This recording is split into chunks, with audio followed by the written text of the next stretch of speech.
10 out of 10. I go see it. Go see it in that damn theater right now because you're gonna love it. What I'm about to tell you, it's gonna be good. This film was based off the book. I read this book back in high school, and I finally remember reading this book. Out of the many classes I took, that I freaking fell asleep in and then passed out, or was on my phone or drawing or something. And this book really stood out to me because of the storytelling and the direction, but most of all, the character Odysseus. Odysseus was someone that I resonated just listening to that because of his curiosity and his eagerness and his ego and courage at the same time, just trying to find what's out there in the world and getting to one goal and getting to the next. Yeah, the cinematography in this film was top notch. It was absolute peak. Like I'm like every scene I'm like, damn, Christopher Nolan was cooking, man. He was going crazy as usual. They had Travis Scott. They had all these actors and stuff like that. I'm like, they was cooking with this one. I'm like, there was the visuals and everything. I'm gonna keep harping on this video about the visuals and stuff like that. But the visuals was top notch. I probably would like to see this movie again. I would recommend watching it again if you guys we're kind of paying attention. I was paying full attention, but I like to catch on little details and actually reading upon stuff and seeing based off the visuals and just like, okay, I can engage into this more fully and having a better understanding of the story instead of just appreciating more of a visual aspect, but more of a storytelling aspect as well, and really getting the full context behind what I'm watching, especially based upon Greek mythology, and if it follows upon Odysseus and Troy as well, then you have more to appreciate. And that's what's something about this film. There's so much more to appreciate when it comes there's so many little details and character moments throughout Odysseus' adventure, and you find yourself really at first it's like you see that how cocky he is as a character, like how arrogant he may be, and he has his own beliefs, and he's someone that stands against his own will and will testify anybody that comes along his way and will correct them if need be. And that's someone that kind of stood, the test of time, just watching that story just, unfold or anything like that. It was just a good pace of everything. And I'm not going to be reciting all the stuff from, the book and everything, because it's like I really got to do my homework on this stuff. So this is just generally me just speaking out on just watching the film. But if you read the book, following Odysseus is a very cocky character. Like he is someone that is very arrogant and selfish and just very curious of what the world kind of beholds out there. And, his men get sacrificed for that. That part, I really remember that part being about his character, like someone that's arrogant, because something I could relate to as a person. I'm very cocky when it comes to like, searching out there and finding myself, and also just, I say finding myself, but basically just like, I'm curious. Like I'm a very curious person. Like I've always, my curiosity will always get the best of me. That's always one of the things that really stood up within this character. Like his curiosity will always get the best. There's a lot of moments in the film when even his own men was like, why did you have to do that? Because you sacrificed your men because of your actions. But he was just curious to see what the outcome was because of the world that he's traveling in. And, it was just the storytelling behind all that. They didn't go too much of explaining things, but if you really would pay attention, it's really easy to follow along. And despite it being long, like you really follow along with this film. I really had a great time watching it, and like I said, the cinematography was just peak and top notch. And Tom Holland was the perfect casting for this. I would say like Tom Holland has like that really young and mature look at the same time. Like they follow like the Greek mythology of you see the paintings of the characters he's based on, like where they have, of course they're a younger character, but they have very mature and facial features with the jawline and everything like that, kind of chiseled down, especially as a sculptor and everything. And Matt Damon's character Odysseus was another good character, of following that same archetype of finding true strength and just finding purpose and meaning behind it. Just basically great storytelling. And, I like the whole plot where, throughout the whole film, Tom Holland's character was just trying to find his dad.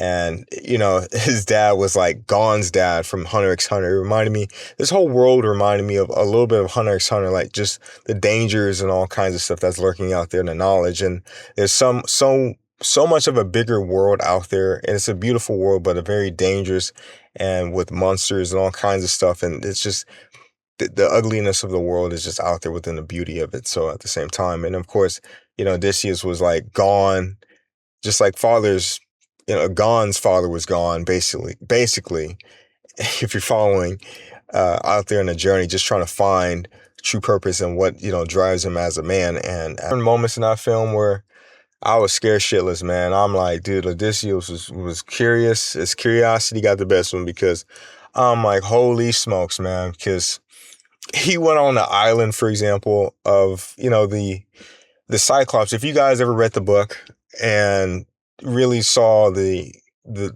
scale of like the freaking Cyclops monster, I was like, holy shit, they're actually doing this shit. Because I know once he got in that big ass cave, I'm like, oh shit, they got trapped in that cave. Now it was different when I was reading, from what I remember reading the book was him basically just going in the cave or going past and just stumbling across them. But they made it to where he got in the cave, and the cinematography was just beautiful of how Christopher Nolan did it, like how he did them going in the cave and just, being a prey towards, this big predator, the Cyclops creature was, fucking freaking huge. And how they were kind of lit in there and was just like trying to like figure out what was going on. And they saw this big ass monster, and then the monster just grabbed them and just started eating them. It wasn't too graphic, which of course, I'm very lucky because, I'm a very squeamish ass dude, man. I'm like, dude, I hate when I see some gore. I'm like, oh, this shit is too nasty, bro. Like, please, I don't want to see this. But it was just like, he picked them little motherfuckers up, be like, loop, and then spit the motherfuckers out, just like, okay, he was one and done. But yeah, it was cool seeing that, how they portrayed that in the film. And then, they used strategy to get out. It was a lot of strategy Odysseus used throughout this journey. Like, he was very smart and very cunning as a warrior, because, just like his son, his brains that usually wins a lot of the battle instead of brawn. So that's something I really appreciated, with this character. Like, both the father and son kind of share that alignment where they use strategy and combat instead of just using brute force, because a lot of times, a lot of scenarios where they try to use brute force, it didn't work well. And then, Odysseus, Odysseus is funny, man. I swear. He would go on an island, and the moment he sees something up, this motherfucker say, run! Everybody looking at him, what you mean run? And then you see some big ass gargoyle looking motherfuckers be chasing them fucking out the damn island. I was like, oh shit. Just like, they just trying to, like, you see all these big ass motherfucking creatures and shit. Once they start speeding, and then they start realizing, oh shit, these motherfuckers ain't friendly. And then so they start speeding, and they try to get the fuck out the island. A lot of the times in this film, it's just they'll see somebody that's like, they'll see something, and then they won't know until like sometimes it's too late.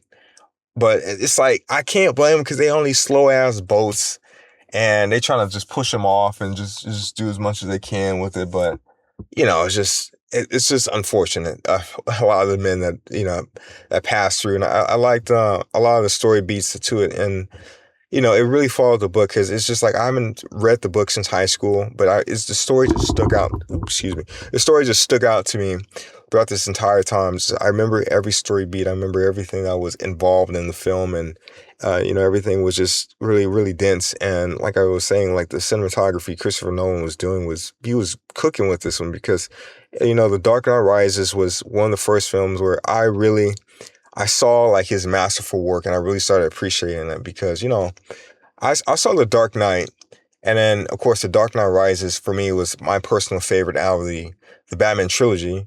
And it was something that I really resonated with, the characters and the struggles and just the many meanings behind. And it wasn't, it made you really think about the characters. It wasn't just holding your hand. It was, a lot of people didn't like it at the time, but I loved it. And a lot of people now are really liking it. I think that's, my favorite out of the bunch. But yeah, you just saw the cinematography, and everything was like lit with the shadows and the work, the lighting, and the color grading, because he likes to do I'll say Christopher Nolan really likes to do blues, and he likes to do like these orange beige type of colors and adding it to a very dark contrast, like a evening setting, like at night you see like the light, like an orange cast on like this dark. If I'm making any, if you guys watch any of these films, you'll know what I'm saying. You'll see a pattern, like you'll see what I'm saying if you watch his films and see like just what he's cooking up together. But yeah, like this film was really good. Everybody was cooking, and I really liked the whole part of it. And like there was no part where I felt like this was taking too long. The whole film was just like I understood exactly what was going on. I understood what the characters were doing. I understood everything that was portraying, and it was just all this stuff like had a meaningful purpose, and it tied nicely to the book. Like I was saying, like I don't know, I forgot, because there's some stuff that happened in this film, like oh shit, I don't remember that from the book, but I like hey, it jogged your memory, so it was really nice seeing all that stuff. But man, I gotta say, man, just Odysseus' character is something I can really relate to. That's one of the reasons why I really liked the book so much, because, like I was saying, he was a cocky character. Like he is someone that is like me, very curious and very, very, very arrogant when it comes to things. Like just his curiosity will get the best of him, and that's a character trait which is very transmissive, but also it's a very flawed character. Like if there were a lot of moments where he could have just like the moment, if you guys are watching the film where, he provoked the big ass Cyclops, and Cyclops ended up chasing him and his men down the mountain, and he ended up losing a couple of his men, and even one of his guys was telling like, dude, well, you didn't have to do that shit, bro. What's wrong with you? He could have just left. Hey, bro, shit, I didn't know he was gonna come out here like that. I didn't know he was gonna get that far from the cave. He's just telling that, but it was funny seeing that, man. I was like, damn, like he was really curious on that. And his men turning into animals by that witch. That part I forgot in the book, but that surprised the shit out of me when I was watching it. And it was a crazy detail, if you guys were paying attention into this film, where it was the pigs and the animals were warning Odysseus as he realized that the animals were actually people. The pigs, I don't know if you guys were noticing, were screaming and halting, was trying to warn him, like, yeah, that's like, don't eat the food, because if you eat the food, then you're turning into an animal. So I thought that was crazy. That was like a very spooky detail. I ain't gonna lie. It was a small detail, but it was really nice seeing that. But yeah, man, Robert Pattinson was phenomenal. Yeah, Odyssey is a really great film. I highly recommend you guys watch it. I really recommend you guys watch it. If you guys, want to stay knowledgeable and interested in all this stuff, read a book about it or listen to an audiobook. And, Christopher Nolan has really, took the time to be like, something, instead of making some fantasy stuff or, some nonfiction, let's actually do some stuff based on, I don't say this book is, I mean, the book was real, but it's, based off of, novels that happened around that time period where, everything was Greek mythology, which is cool. It's really cool. And then, of course, his last film I saw was Oppenheimer. It was actually based off of, Oppenheimer, which with the atomic bomb and stuff, which is another phenomenal film.